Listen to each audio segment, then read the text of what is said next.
Hello and welcome into the GSMC Sports Podcast brought to you by the GSMC Sports Network. I'm your host, TJ Mabardi. Today is Wednesday, May 22nd, and last night we got an unbelievable start to the Eastern Conference Finals series between the Boston Celtics and Indiana Pacers. Game went to overtime, and it was the Celtics able to really escape with that game because it did seem like down the stretch there, Indiana threw it away a little bit. So we're going to be talking about that game.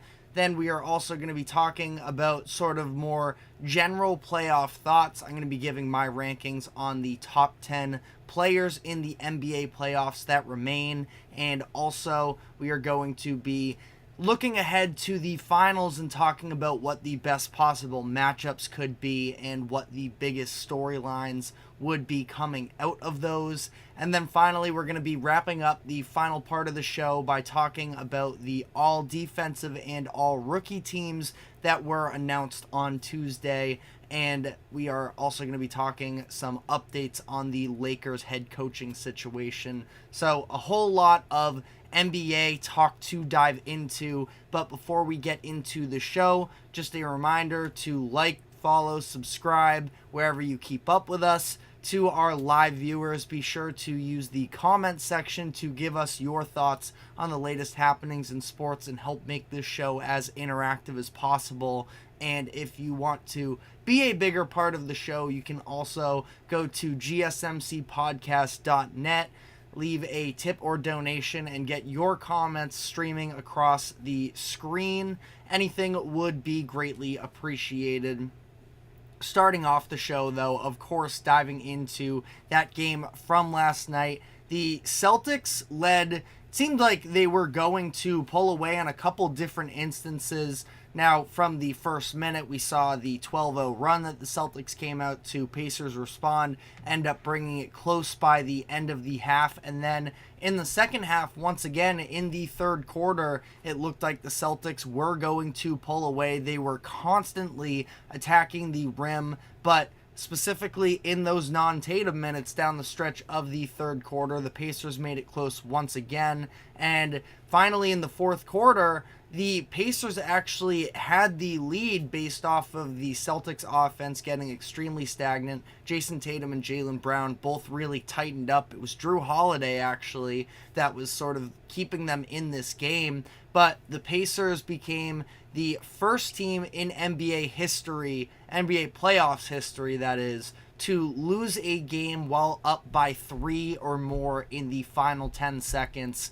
And it just feels like this is a game the Pacers had to have, both just for the sake of it was firmly in the grasp of their hands, but it could have also massively swung this series altogether. And instead, it ends up as a disappointing overtime loss. Now, of course, biggest moment of the game was Jaylen Brown knocking down the corner three that tied the game and was able to send it to overtime. LeBron James commented on the play on social media, which had a lot of people talking about that one specific play and the idea of the Pacers not fouling when they were up by 3 points in those closing seconds. Don't give the Celtics a chance to tie the game. Now, I do think that people are sort of talking about the philosophy, which I do agree with. As a fan, I always want to see the game play out, but if I were a coach, I would absolutely always default to not letting the opposing team tie up the game. But part of the issue in this scenario was the fact that Jaylen Brown caught it in the corner, and yes, he gave a pump fake, but he was basically in a shooting motion from the time that he caught the ball. It was a Derek White screen that opened him up in the corner that gave him just enough space from Pascal Siakam that he was able to cleanly catch the ball, and then Siakam was closing out. Just that little half second of time in between Brown catching the ball and Siakam arriving to him. The second that Siakam went to foul, Jaylen Brown was going to pull up and draw 3 free throws. And the whole idea behind this fouling when you're up by 3 is to make sure that the opposing team can't tie the game. And ultimately, the Celtics were going to get 3 free throws out of this situation. Now, Jaylen Brown has struggled from the free throw line all season, and then that has led into the postseason where he's shooting just 62% from the free throw line. So if that is your argument that you would be more comfortable with putting Brown at the line, I can't say you are wrong necessarily, but I also thought that Pascal Siakam had a really good contest on the play. Now, yes, his hands could have been up maybe, and he could have, but he was all up in the grill of Jaylen Brown anyways and forced him to hit an extremely difficult fadeaway shot from the corner with the pressure on the line. I can't necessarily beat up Rick Carlisle for not fouling in that instance. Now, the use of timeouts, I think, was the bigger misdeed from Rick Carlisle in not calling timeouts down the stretch there, where the Pacers turned the ball over twice in the final 30 seconds. The biggest scenario, I thought, where Carlisle should have stepped in was on the Tyrese Halliburton inbound on the side where he ends up throwing it to Pascal Siakam, sprinting full speed back towards his own baseline, where even then it would have been a little bit of a tricky situation where you have a non-primary ball handler in Siakam getting trapped on the side of the court, where it would have just been dicey there even if they had gotten that inbounds. But again, this felt like down the stretch of the fourth quarter, the Pacers really did give this game away, and ultimately it took a heroic shot by Jaylen Brown to end up sending this to overtime, and then from there, Jayson Tatum, it feels like we've seen this time and time again, really. The fact that he's sort of setting himself up for some degree of slander from the national media, even though he had a very good game, I thought, last night. The fourth quarter, we saw him and the Celtics offense tighten up, which is a very common recurring theme with them, and it seemed like Tatum was going to be the number one target for the national media coming into today, but then he was incredible in overtime, and he posted a really good stat line. And again, I know that the fourth quarter wasn't good for him, but on the night as a whole, I thought he was really impressive. He finishes this game with 36 points and 12 rebounds. The rebounding aspect of this game we'll be getting to shortly, but given the fact that there is no Kristaps Porzingis and how aged Al Horford clearly looks right now, those rebounds are significant, especially because the Celtics were getting hurt by those offensive rebounds down the stretch of this game in the third and fourth quarters. But I think that ultimately here, it was a great team effort because Jayson Tatum, he was incredible by himself. I would have liked to see him be a little bit even more aggressive because of the fact that he and Jaylen Brown both, anytime they wanted to drive on the Pacers, they were having success. And specifically, the matchups against their guards, Tyrese Halliburton and Andrew Nembhard, really neither one of them could put up much resistance when the Celtics were looking to attack the rim. And that's where, in the fourth quarter, the Pacers were sort of locking the Celtics down, and it felt like there should have been a scenario where there is a glaring opening on that Indiana defense that we know all season long has not been effective. They allow the most points in the paint out of any team in the NBA this season, and it just didn't, it seemed like they sort of turned away from that when they were having great success both in the third quarter when they built up that 15 or so point lead, and then once again in overtime where they stopped shooting threes. Thought that it was really smart of Joe Mazzulla to put the ball in Derek White's hands more down the stretch, and Derek White, it's not like he was flawless in this game. I was also hoping that he would be more aggressive because he had the Tyrese Halliburton matchup, and it seemed like he wasn't really taking advantage of that. He also had the really bad foul in overtime where off of the Jayson Tatum turnover, Derek White, who had gotten blocked by Tyrese Halliburton on a three-point attempt from behind, he sort of tried to get his revenge, and it ended up as a really bad foul for him. But ultimately, I do think that White had a good game here. 15 points, 9 assists, 6 rebounds. He hit a big three-pointer in that fourth quarter around that 3-minute mark to sort of help the Celtics pull this thing back together. Al Horford, for as much as he struggled throughout the night, I think that was another example of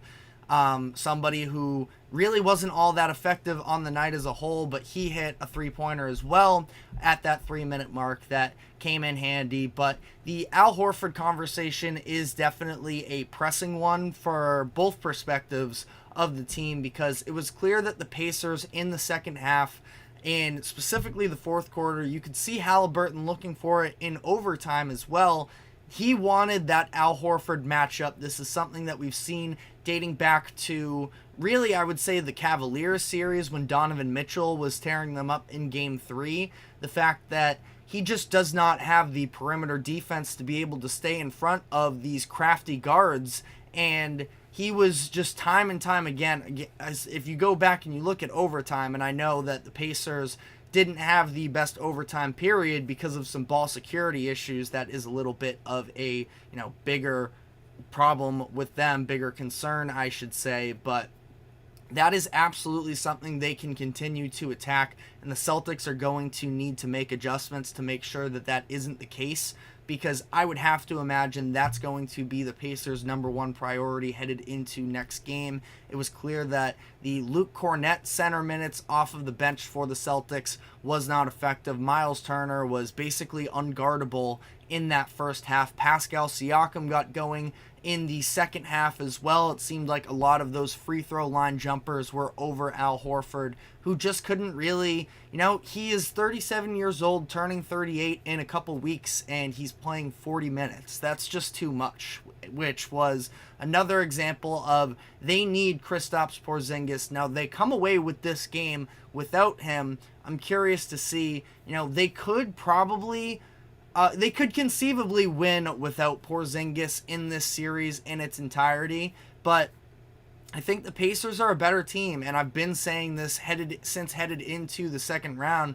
They're a better team than a lot of people are giving them credit for, and yes, they've had some injuries that have gone in their favor through this postseason run, but they still sort of are who they've been all season, which is an extremely dynamic offensive team for whatever it means. Obviously, the records are broken just about every season, but the number one offensive rating in NBA history headed into this postseason. Now, that's why last night was a little bit of a fireworks show, because the Celtics were actually number 2 all-time in that category as well. So 2 high-powered offenses, and last night was a shootout. Now, the Celtics feels like they have to do a better job, and the Pacers turned the ball over 20 times, and yet still seemed like they were able to, anytime there were those miscommunications, and again, I love Al Horford as a Celtics fan personally, but his best years are just behind him. I don't think that is, any sort of a crazy take, and they're going to need to be able to help him out moving forward in this series. Now, who is that going to be necessarily? Xavier Tillman was out last night for personal reasons, as long as he has some family stuff going on, so hopefully mentally he will be able to sort of return and be himself, but he's somebody who they could definitely use in this series. Again, I have never really been a fan of the Luke Kornet minutes. I don't know how much more you want to go in that direction, but the small ball possibility with the Celtics is still something that I am looking to, because I don't believe that the Pacers have any post-up threats that can really hurt them. Now, you did see Miles Turner, especially in that first half when he was going, the couple of instances that he got Derek White on him when he was on the block, he had no problem whatsoever just going up over White and knocking down those shots. I mention that because it does seem like, if the Celtics were to go with this small ball direction, we have seen Drew Holiday, especially this was more the Celtics' idea at the beginning of the beginning of the regular season, I should say, that they were having Drew Holiday match up against opposing bigs, and he did a really good job of it then. Now, Miles Turner, if he's going to be comfortable with that size mismatch, that may not be an option, but I also see no reason why Jayson Tatum wouldn't be able to hold his against Miles Turner in the post. Turner is a very good offensive player, and he's just a very good player because obviously defense, he has his impacts as well, but I just don't believe that he is necessarily somebody who is going to absolutely punish you if you go on a little bit of a smaller end. And there were definitely some takeaways from Joe Mazzulla. I don't think he coached a flawless game by any means, especially late in the game. There was some really weird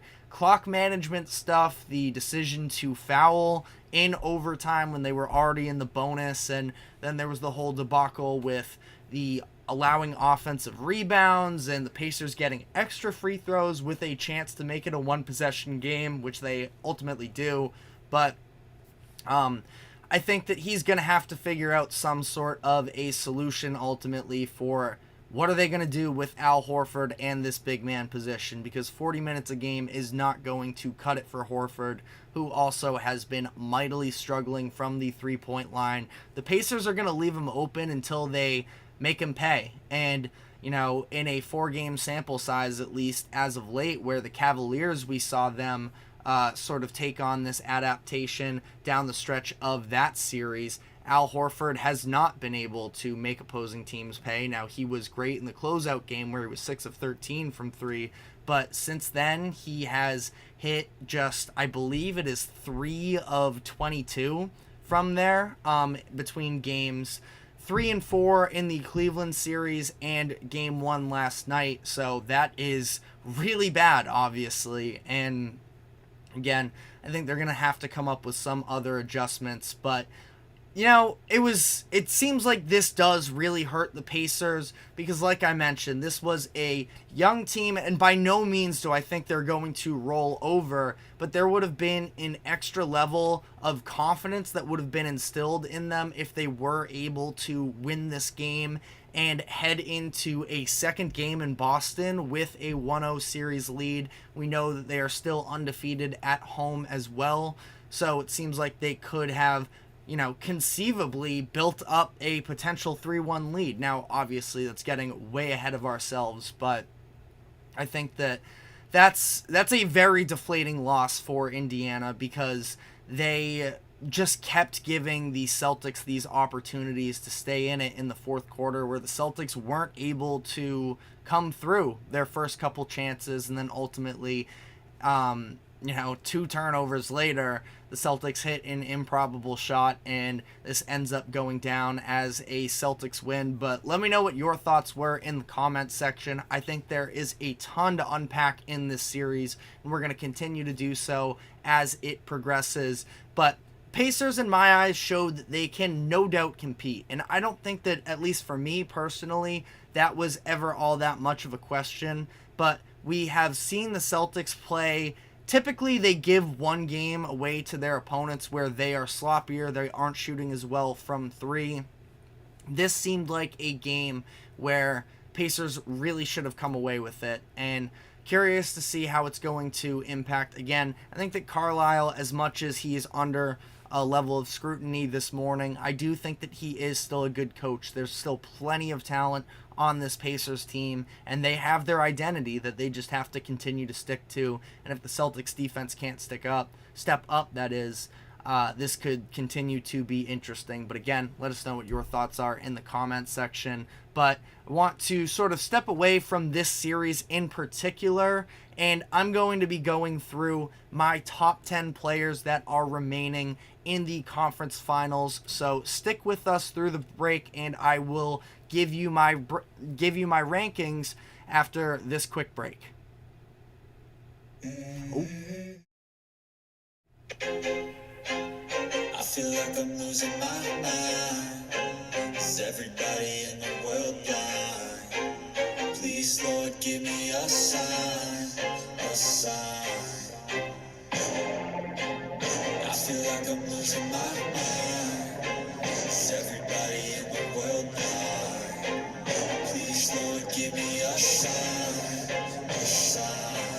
I wanna be the greatest. Everybody on the fake shit. I look around and feel like everybody is the fakest. I make this every day and I'm impatient, hoping one day I blow up from the basement. Statement, the top is so vacant. I don't hear shit that I think is amazing. Waiting for my day when I'm playing sold out shows for 1,000 faces. Hey, give me that crown, get in my way and to be put down. It ain't your place, all this my town. If I want that shit, then I'll get it right now. I'm losing it, the noose it fits some loose shit. A stupid myth, you choose to live or choose to dip. You choose to fight or lose your grip and lose a gift. Oh, I feel like I'm losing my mind. Is everybody in the world blind? Please, Lord, give me a sign, a sign. I feel like I'm losing my mind. Is everybody in the world blind? Welcome back into the GSMC Sports Podcast. Just talked about the Celtics-Pacers series, but now going a little bit bigger picture, I am going to be giving my rankings for the top players remaining in the NBA playoffs in the conference finals. Now, I want to come out and say that this was, I think, through the top of it, a pretty straightforward picks for me. There were a couple sort of debatable picks in there that I'm sure some people will be possibly unhappy with. Some honorable mentions that I wanted to throw out there were Derek White, Jaden McDaniels, and Drew Holiday. I thought that the top 9 were sort of locked in for me in terms of they had to be there by any means. And then I really struggled with who to put at that number 10 spot. White, McDaniels, Drew Holiday, they all provide that two-way game and are incredibly important glue guys. But somebody had to be left out, and I had to sort of put these guys to the side. But on that note, who were they edged out for? At number 10, I had Kristaps Porzingis, where this is somebody who has been a massive scoring threat throughout his career, and I do think that his post defense has sort of fallen a little bit under the radar. Now, through just sort of as a disclaimer here, this is assuming everybody is fully healthy, which will definitely come into effect when we look at the top of this ranking as well. But Porzingis is, a borderline all-star player. The part of the main reason I don't think that he did make it, probably wouldn't have made it off rip, but in terms of he would have been in contention for being a reserve if it weren't for the fact that he missed as many games as he did. But he provides such a unique scoring aspect, especially to this Celtics team, that he's been viewed all season long, really, by a lot of people as the X factor for the Celtics, that if he can perform at the level that we know he can, that would be sort of the guarantee that the Celtics could win the NBA Finals. And I still feel like even today the Celtics are in a position where I don't think they can win the finals against either the Mavericks or the Timberwolves if Porzingis isn't playing for them. Like we talked about as an example of Game 1 last night against the Pacers, late down the stretch of that game, the Pacers just continued to put Al Horford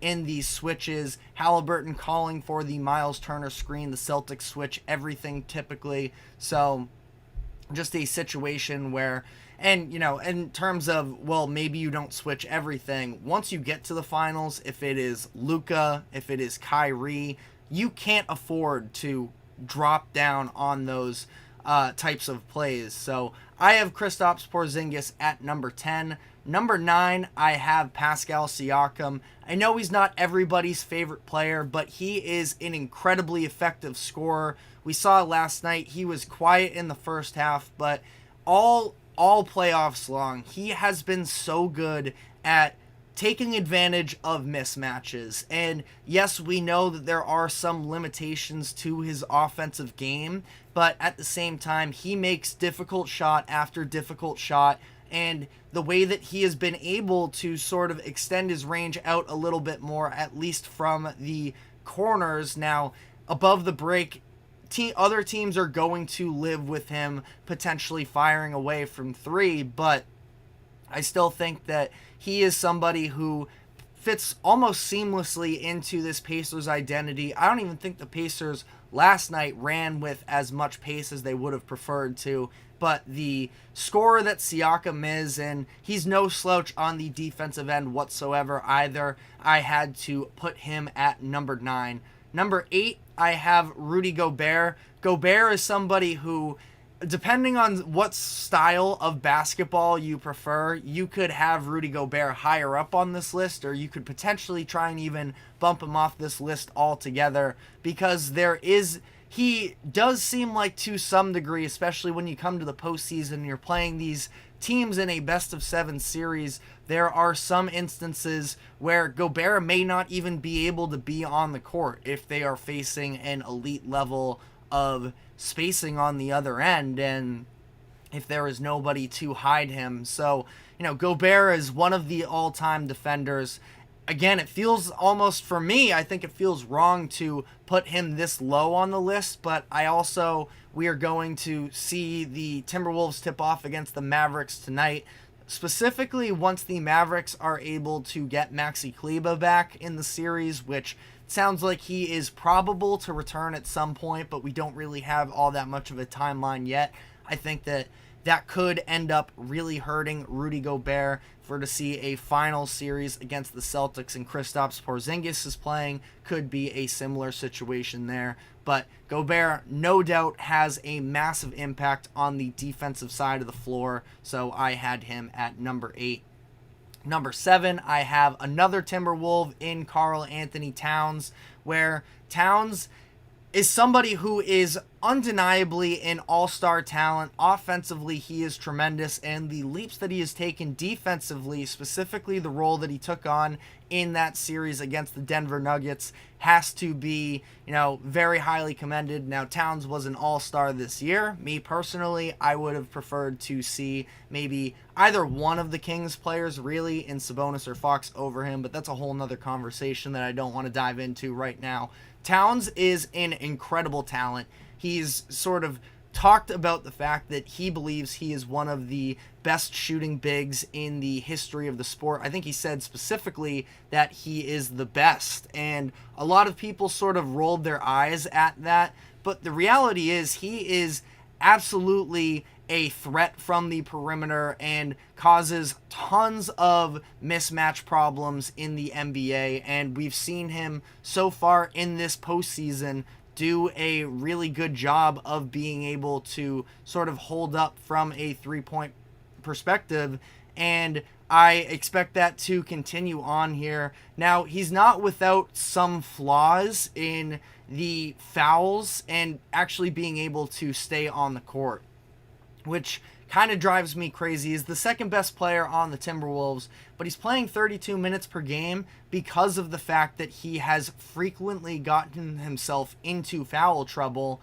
and that is something that we have to see dip down if the Timberwolves are going to continue to make this run, and I have full faith in this Timberwolves team. I have them coming out of the Western Conference Finals, but Towns, he needs to be available for them is the number one thing, and I ultimately had him 7 here. I think that he is somebody you could definitely potentially put a little bit higher up.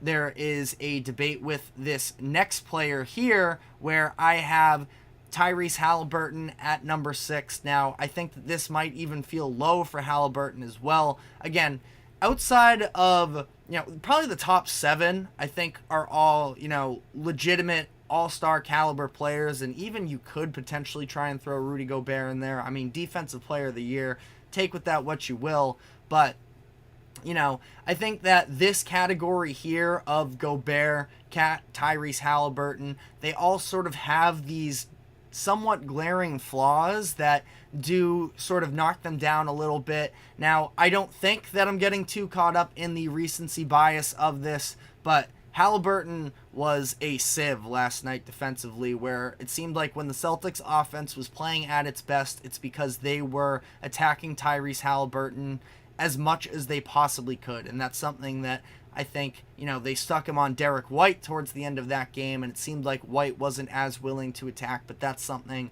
that if I'm the Celtics, I'm looking to adjust to moving forward in this series. But what was also really positive to see last night was the level of aggression was back for Tyrese Halliburton. There's been plenty of conversations about his tentativeness over the course of this postseason, and last night, the late turnovers is absolutely a killer for him.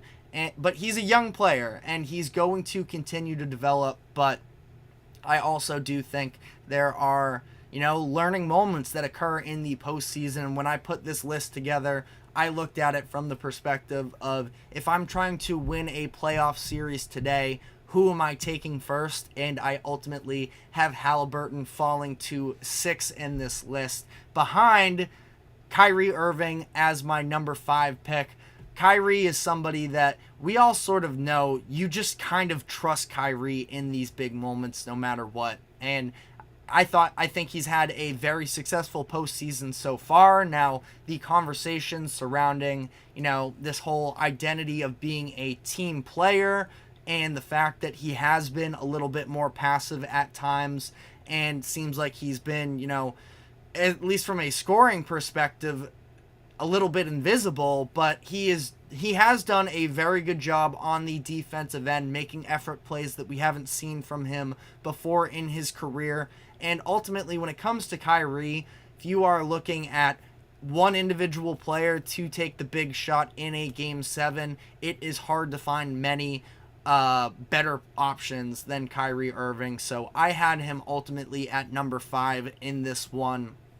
Speaking of knocking down a big shot, we have the man from last night in Jaylen Brown.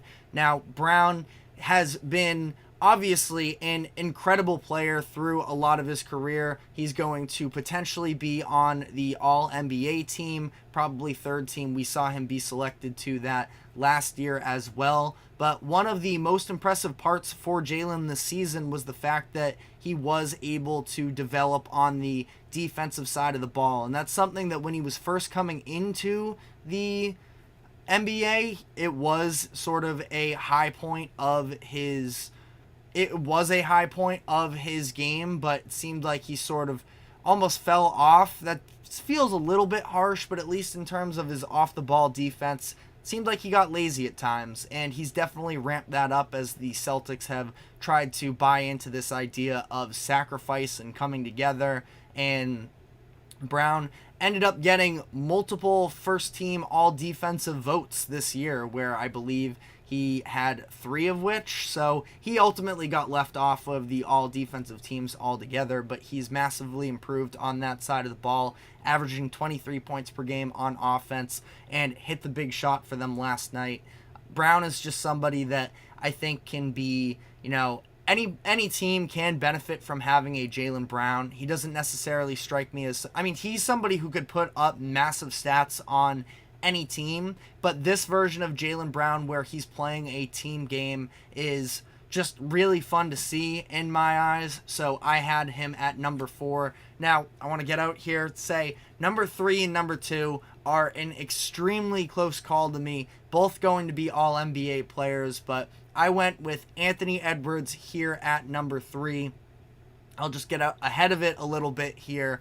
He and Jayson Tatum, who I have at number 2, are extremely close matchups, and I talked about this earlier in the postseason, where I believe that Jayson Tatum today is the better player than Anthony Edwards. Now, if you want to look at it from a trade value perspective and who's going to have a better career, probably lean in favor of Anthony Edwards, but there are playoff scars with Tatum that I think that he has sort of learned from, where Anthony Edwards could be sitting at home right now if the rest of his team didn't step up when he was 6 of 24 from the field in a Game 7 matchup.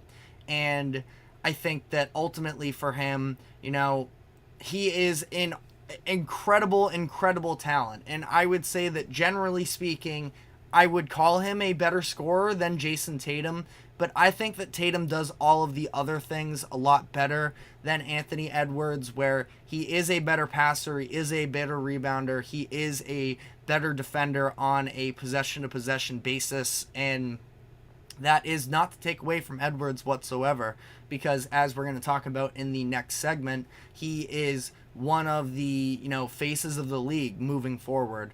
But I think that right now, and as we sort of get into it here, Jayson Tatum is just somebody who I expect to step up in these big moments. And listen, if you want to throw the fourth quarter at me from last night, go for it.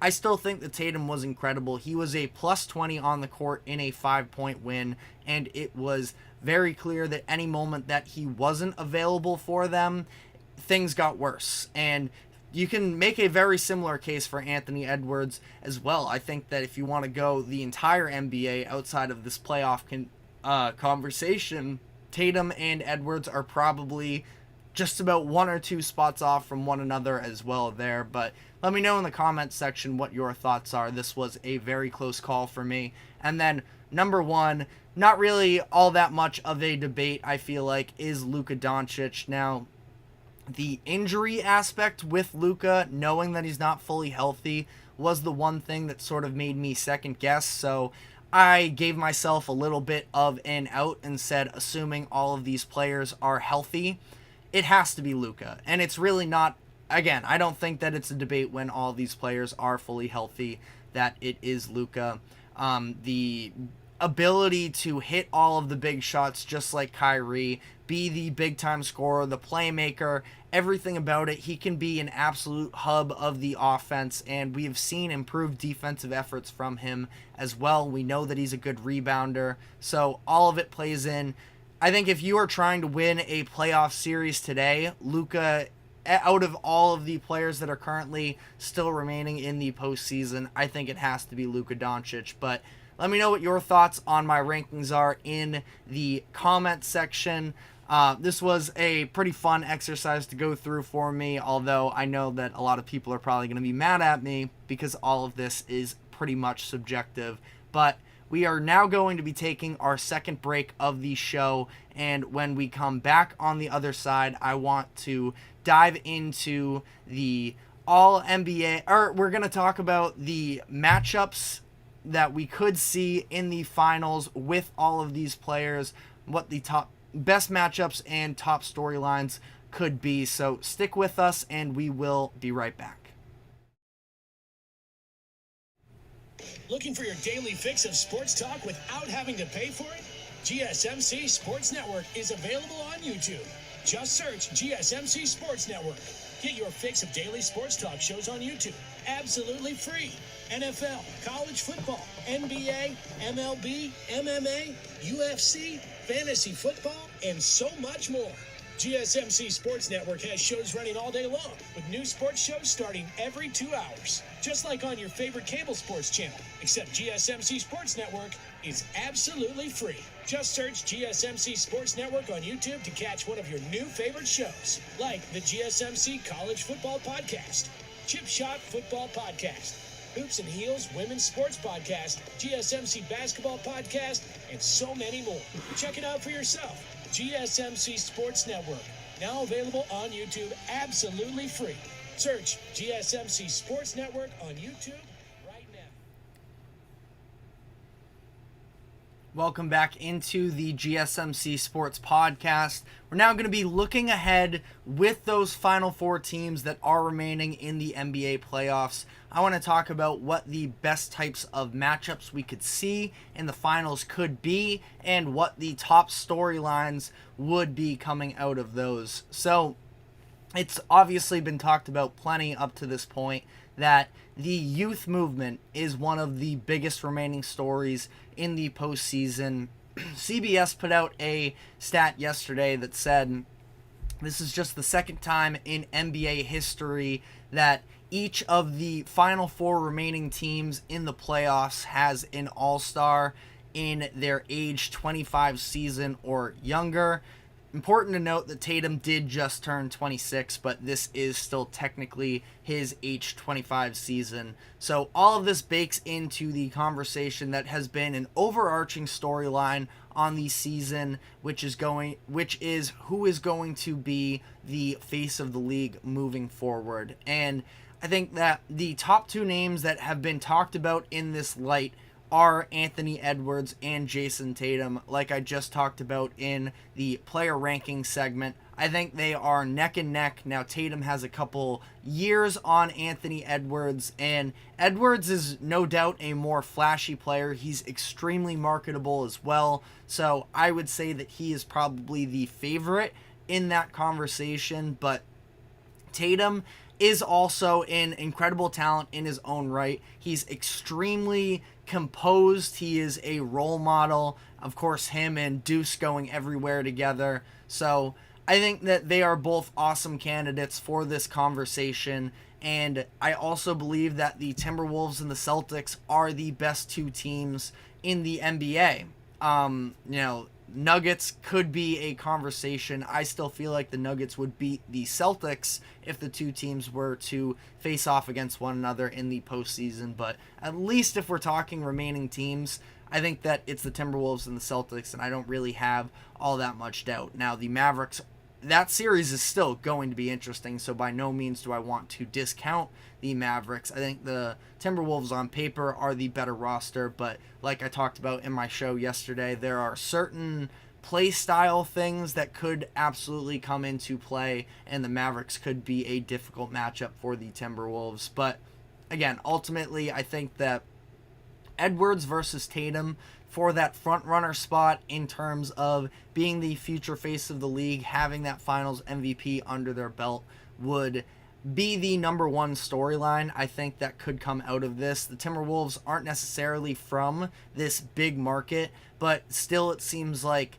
everybody has gravitated towards Anthony Edwards, and I think that that level of stardom himself, kind of shows that what level of a face of the league he could be, that tons of people now care about the Minnesota Timberwolves, although I think that from a casual standpoint, ESPN and these national companies probably didn't do the Timberwolves all that much justice during the regular season in terms of promoting them, but they are now officially arrived and everybody is aware of them. So I think that that would be a fascinating matchup. Again, the storyline of Edwards versus Tatum for the face of the league. Now, in this whole face of the league conversation, I also think that a Luka Doncic finals MVP could make things very, very interesting, because I do think that there is absolutely a nationality component to this conversation, where just from a, pure marketing standpoint of a league that is based out of America, I think that the NBA would probably prefer having an American player be the one who is dominating the league, is extremely marketable and such. But Luka Doncic has a chance to sort of show that the NBA isn't necessarily an American league anymore, where we are in this sort of era of the fact that Giannis and Jokic have won 2 of the last 3 finals MVPs. Luka could enter himself in this conversation to make it 3 of 4, and the fact that we haven't seen an American-born MVP since 2018, this could be the beginning of the national overseas era in the NBA, and I am absolutely fascinated by the expansion of the NBA across borders. I'm all for it. I want to see the Olympics get this extra juice to it and such, but I think that Luka is somebody who could probably take that over from an international standpoint. Jokic absolutely probably already would have up to this point if that was something that he really cared about. Giannis is also still in that conversation, both of those players in their late 20s, but Luka just turned 25 years old. I expect him to, be a prominent force in the NBA for at least another decade, as long as, knock on wood, everything works out for him. But Luka could be, sort of the bright up-and-coming face of this international era. And again, Jokic has already won 3 MVPs and a national championship. We've seen Giannis with his accolades as well. But again, I think that Luka is probably the one that could take it over as LeBron James and his era of greats come out of the league, that it is Luka rising up at that same time and can sort of take the throne in that sense. And again, I said that this is sort of could be the beginning of this national era, because we just saw Victor Wembanyama get drafted first overall this past year. He is already making arguments that he is a top 10 player in the league. Now, I don't want to necessarily dive into all of that right now, but Wemby is going to be a prominent force moving forward. Should be a perennial all-star from here on out, probably all-NBA as well. Kevin O'Connor, I listened to the Bill Simmons podcast this morning, and he said that he expects Victor Wembanyama to be the best player in the league by midway through next season. Now, I think that that's getting out ahead of ourselves maybe a little bit, but Wemby, there's no doubt the talent is there, and I think that, he, along with, I know that there's not necessarily viewed as that superstar talent in the upcoming draft, but there are likely going to be 3 lottery picks this year that are going to be foreign-born players in Alex Sarr, Zachary Risache, and Nikola Topic. So, going to be really interesting to see how that all plays out as well, at least in terms of the face of the league conversation. I also feel like, sticking with the Dallas Mavericks, there's a chance we could get a Kyrie Irving versus Boston series, which would definitely, again, I've talked about this before, I am a Celtics fan, but I fully understand that the Celtics fan base is one of the most toxic fan bases in the NBA, and you can make an argument for sports in general as well. A lot of bad blood here between Kyrie and Boston. Now, I think that a lot of maybe more rational Celtics fans have probably gotten to a point where it's just really fun to see him play basketball, and I've really appreciated watching him through this postseason run doing what he does. That being said, he's going to be talking some smack to Celtics fans if that were to become a series, and at least for the time being, if that were to take place, I would probably, go back to my roots a little bit of how ugly of an ending it was with him in Boston, but I think that would be, incredibly fun to watch. I think the Mavericks would have a very good chance in that series as well, so that would be a really fun one for me. Keep talking about the Celtics here because they are the team with all the pressure in the world really on their shoulders, more so than any of these other teams, where it seems like out of the final 4 teams that remain, it's almost being chalked up as a success already for the Pacers, Timberwolves, and Mavericks, where the Celtics, this is kind of where their season begins. Like, the fact that they won 64 games during the regular season doesn't mean anything. Conference finals is pretty much, and not even necessarily in an arrogant way from a Celtics fan perspective, but everybody talks about it, that the expectation for the Celtics is winning a championship, and they haven't done so since 2008, and it seems like they do keep coming up short in these instances, and now it's up to them, with the amount of talent that they have on their roster, to actually bring it home. So that is obviously a massive storyline as well. If they aren't able to win the championship, there are going to be a variety of different storylines coming out of it. The idea of who or what is it that's holding them back. I think worst case for the Celtics, honestly, to some degree, is Kristaps Porzingis not being healthy and having that as a little bit of a baked-in excuse, which I do think it would be a very big deal.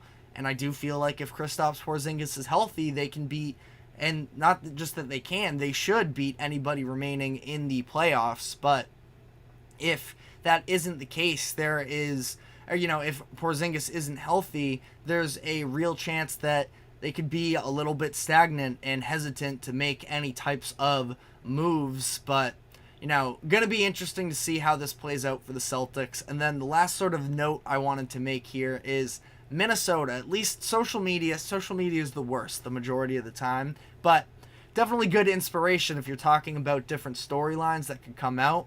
The Jimmy Butler factor of this, where Jimmy Butler sort of came into Minnesota for one season, brought them to the playoffs, ended their postseason drought, and on his way out was basically like, these guys are losers, they can't win. And if Karl Anthony Towns were to win a finals along with Andrew Wiggins, who won one in 2022, and have Butler without one, obviously not the same scenarios. We're just talking storylines here. I don't think it would be fair to hold that against Jimmy, but it would be a reality. And, you know, if Minnesota is to win the finals, it's more than likely, I would say probably, 85% sure Anthony Edwards would be the finals MVP. But there's also a world where Karl Anthony Towns could win it. That would be maybe, it would be a huge accomplishment for a very talented player. I think there would be a comedic aspect to it, though, where Cat has been sort of talked down on so much among NBA fans, and for him to go out and win a finals MVP would, I think, would be very funny and would absolutely make for some interesting conversations over the off season about who are the rankings of the different bigs in the NBA. But let me know what you want to see in the NBA Finals, what your ideal matchup would be. I know that for a lot of people it is, if either Luka or Ant wins Finals MVP, they're going to be okay with that. But again, give us your thoughts in the comment section. But we're going to be taking our next break here, and when we come back on the other side, we're going to be diving into the all-rookie and all-defensive teams that were just announced within the past couple days. So stick with us, and we will be right back after this quick break.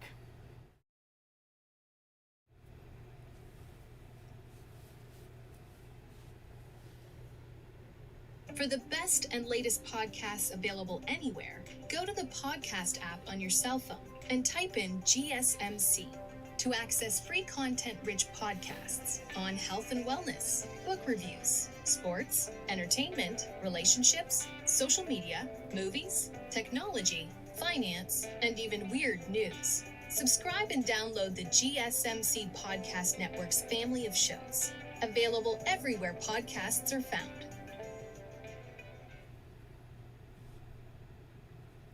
Welcome back into the GSMC Sports Podcast, headed into our fourth segment of the day, and we are going to be talking about the all-defense and all-rookie teams that have been announced over the past couple days. So we're going to start with defense because I have some thoughts on that. This was the first year that the NBA decided that it would be positionless in the voting ballots for both the all-NBA teams and the all-defense teams, and that definitely came into effect with these defense teams, where we saw 4 centers make the first team. It was Rudy Gobert, Victor Wembanyama, Bam Adebayo, Anthony Davis, and Herb Jones was the 5th option. Shout out Herb Jones, one of my favorite players in the league. But then the second team had no big men, where it was Alex Caruso, Jalen Suggs, Derek White, Drew Holiday, and Jaden McDaniels. So 4 centers on the first team, 4 guards on the second team. And I do think that this is probably going to become a common precedent moving forward. Now, I don't necessarily love it. I feel like there should be some way to, show love, because perimeter defenders are absolutely important. And having a point of attack guard defender is a massive deal in the NBA. Definitely not making any types of bold statements there. But that being said, if you were to ask me, out of these 10 players that made the first couple teams, who would you choose to, if we were drafting the number 1 defensive options, you're going to lean in favor of the big men more times than not, unless there is, an extreme elite guard available. And I just think that this is going to be a very common thing moving forward here, where it's going to be an overwhelming number of big men on the first team. And listen, it's not something that I am going to really get up in arms about. At the end of the day, it is what it is.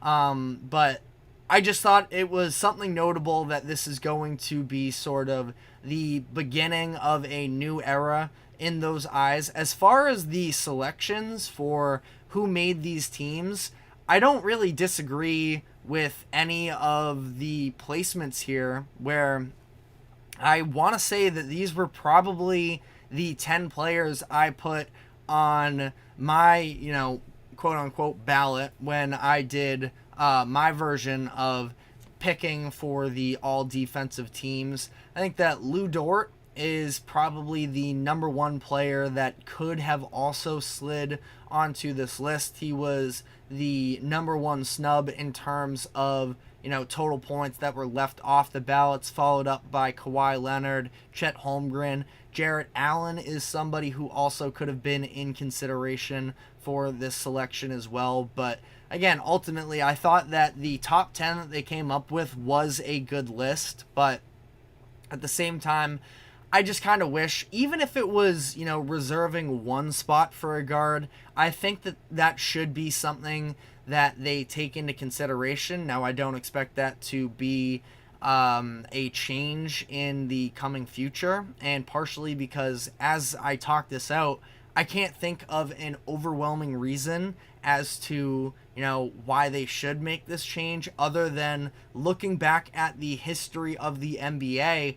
It's going to be, much more slanted against guards moving forward in terms of, for whatever it means. Hall of Fame voting is already kind of a joke because it is so easy for players to get into the Hall of Fame that I don't know if a first team selection versus a second team selection is really going to be what sort of ends up skewing a player from not making it. But I don't know. I feel like there's got to be some element of at least maintaining a little bit of the history, because I'm really curious to see when the next time we're going to have a guard win the first team honors. But let me know in the comments section if you think I'm sort of out of line on this. Again, I know that this feels like, at least for me, a little bit of an irrational, dislike on my part, but it's just something that I don't know. I have opinions on somewhat strongly. So again, let me know what your thoughts are on that. But moving on to the rookie teams, we saw the first team of Chet Holmgren, Jaime Jaquez Jr., Brandon Miller, Brandon Pajemski, and Victor Wembanyama on the first team. And on the second team, it was Keontae George, Gigi Jackson, Derek Lively, Amen Thompson, and Cason Wallace. Now, it's funny because when I did do my initial picks for this as well, I had Gigi Jackson on the list. This is the one award that games played does not take into consideration. So, I sort of went with that because I just loved watching Gigi Jackson this year. I had a weird bias for the Grizzlies where I had just about as much fun watching them on a nightly basis as just about every other team because of how hard they played. They always made things competitive when they shouldn't have. They were tremendous defensively. I'm a little bit of a sicko in that sense where I don't think that anybody was really having all that much fun watching the Grizzlies, but I was. I had a little bit of sort of second thoughts on Gigi Jackson following the fact that I do think that there are some, other options there that have more of a body of work, but I'm ultimately not mad about how this played out. I know there was a little bit of outrage because Scoot Henderson did not make any of these teams. Now, he wasn't a real consideration for me, I don't think, in the long run with this conversation. I saw a stat here according to Clutch Points on Twitter where Scoot Henderson led all rookies in assists per game and was fourth in scoring and didn't make any of the teams. He becomes the first third overall pick to fail to do so, make an All-NBA team since R.J. Barrett in 2019.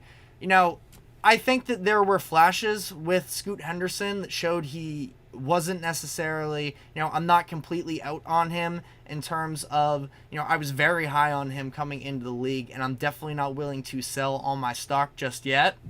But there were other players who had more successful seasons than him. So he falls third in terms of the total points for players who did not make the all-rookie team. Trayce Jackson-Davis was second, and it was Ausar Thompson Trayce Jackson-Davis was first to not make it. Ausar Thompson was second. So I do think that Trayce Jackson-Davis, based off of his full body of work, could have definitely been a conversation here, and he ultimately falls just 1 point short of making this all-rookie team behind G.G. Jackson. So I do think that there can be a little bit of a debate for that final spot, but for the most part, I think that they got this right. Now, I also probably would have leaned in favor of Derek Lively being named to the first team over Jaime Jaquez Jr.,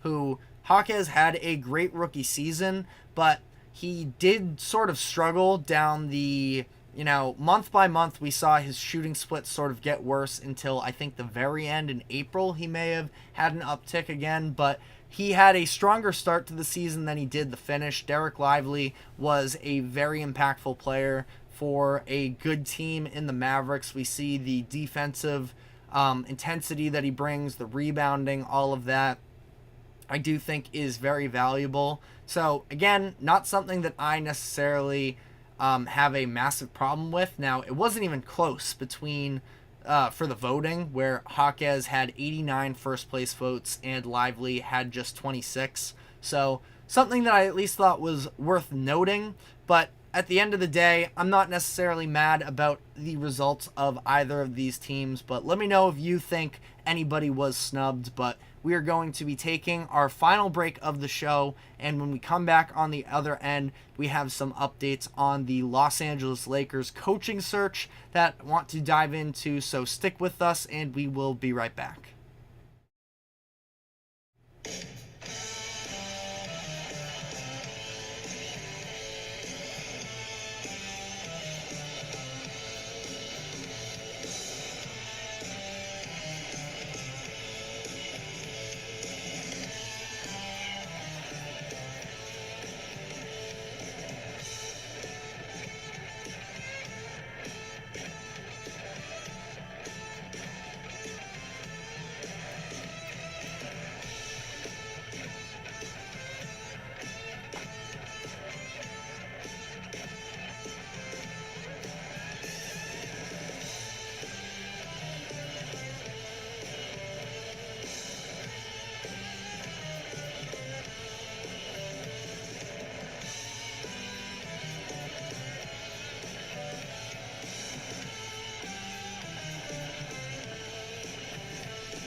Welcome back into the GSMC Sports Podcast for our final segment of the show. We're going to be giving some updates on the Lakers coaching situation. They, of course, fired Darvin Ham after they were eliminated from the postseason, and the search for the next coach is on.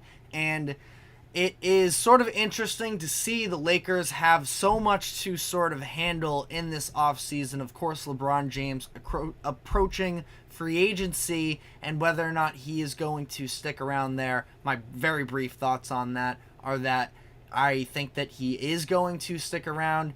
I think that he really enjoys living out there in LA, around Hollywood. He has his family all set up there. I don't think he's going anywhere, at least for this season. Maybe let Bronny James settle into wherever he ends up following the draft before sort of coming and stealing the show from him. LeBron has more than 1 year left, so he still has some time, I think, to sort of work his way to a situation where he can play with his son. But there was an interesting report from Brian Windhorst yesterday that could possibly sort of go against that. and that is that Brian Windhorst of ESPN said LeBron James told the front office that they should be prioritizing the head coaching search around Anthony Davis instead of himself. Davis is thought to be the person who's going to take over long-term for the Lakers there. He has 2 more full seasons under contract, a player option headed into 2027-28, where I feel like the Lakers are probably going to want to keep him happy and keep him around, but there's obviously still a ton of time between now and then where we'll figure out how that works out. But Davis does have sort of the more long-term potential of being a Laker, and I think that plays into part of it. I also think that LeBron is probably sick of being so heavily attached to the conversation surrounding coaches in the past, which has been a narrative that has sort of followed him around for a while, specifically from his second stint in Cleveland. I thought is when he was sort of at the peak of his power and his influence on an organization, and he's been, again, sort of associated with the coaching situations as well as kind of roster moves as well. And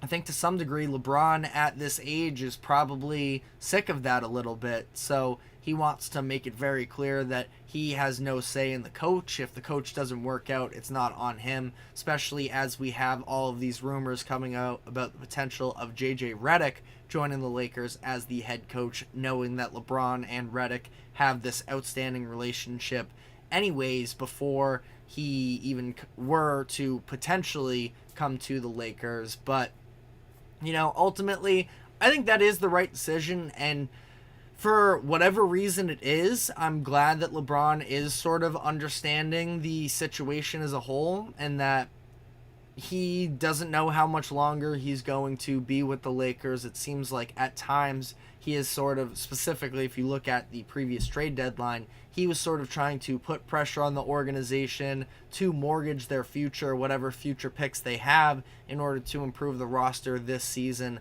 And ultimately, I don't believe there was a move that would have made them a true finals contender this season alone. So there's a whole lot to unpack with the Lakers' upcoming offseason. But as far as the head coaching search, I want to give some brief thoughts on that. We'll start with JJ Redick, considering the fact that just mentioned his name. Redick is somebody who I do believe has a future in coaching in the NBA, and it sounds like that's something that he is really interested in.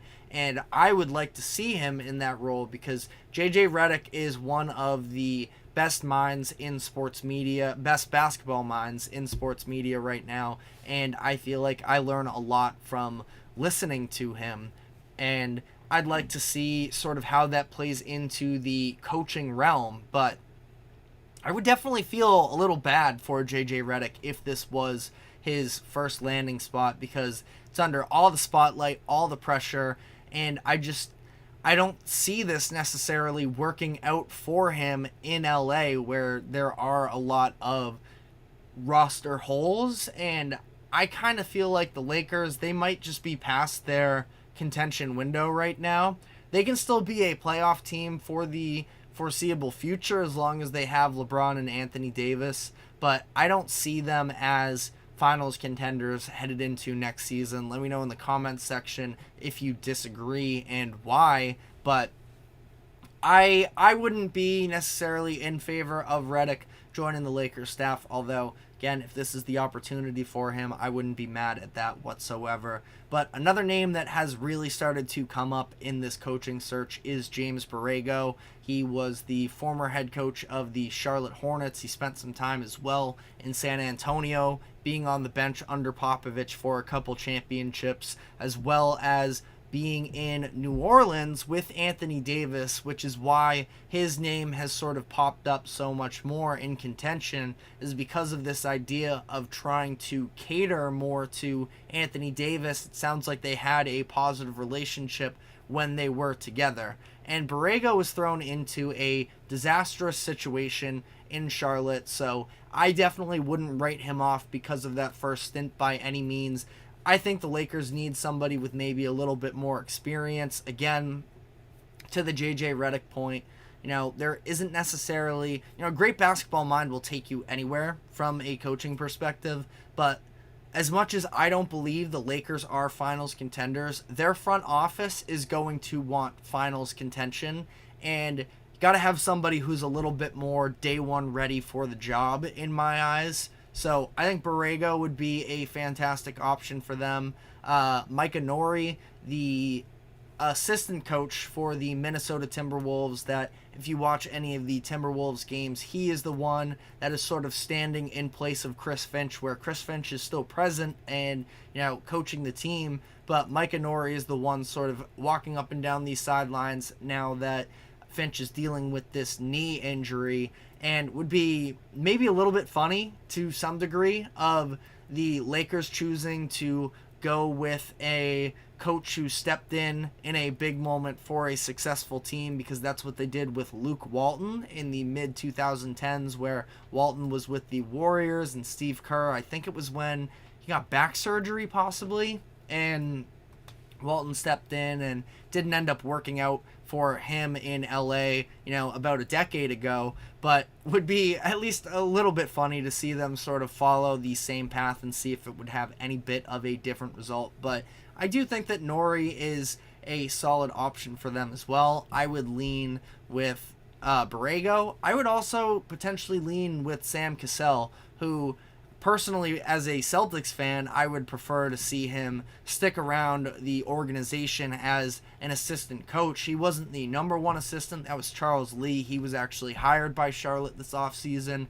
But Sam Cassell is somebody who's been around the game for a while, former player, of course, and has spent the last 15 years as an assistant coach, and was somebody who could have been in contention for getting a head coaching gig last year. That didn't happen. Now, it could be maybe a year from now if he's going to stick in Boston. I'm sure he becomes the lead assistant, but Cassell is definitely somebody who I think the Lakers could take a swing at from a head coaching standpoint. But let me know what your thoughts are, who you hope the Lakers go out and get, and also curious to hear what you all think about the possibility of the Lakers actually being a finals contender next season. But that is all we have time for today. Thank you very much for tuning into the GSMC Sports Podcast. Thank you to the GSMC Sports Network for allowing us to host this show.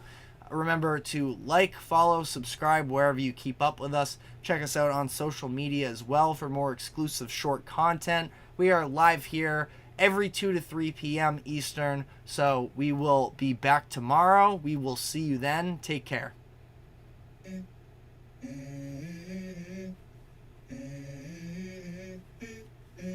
Let's go. I wake up to a little bit of drool on my pillow, feel like it's gonna be a bad day. Yeah, I'm tired of shit, and the coffee ain't hit yet. Damn, ain't that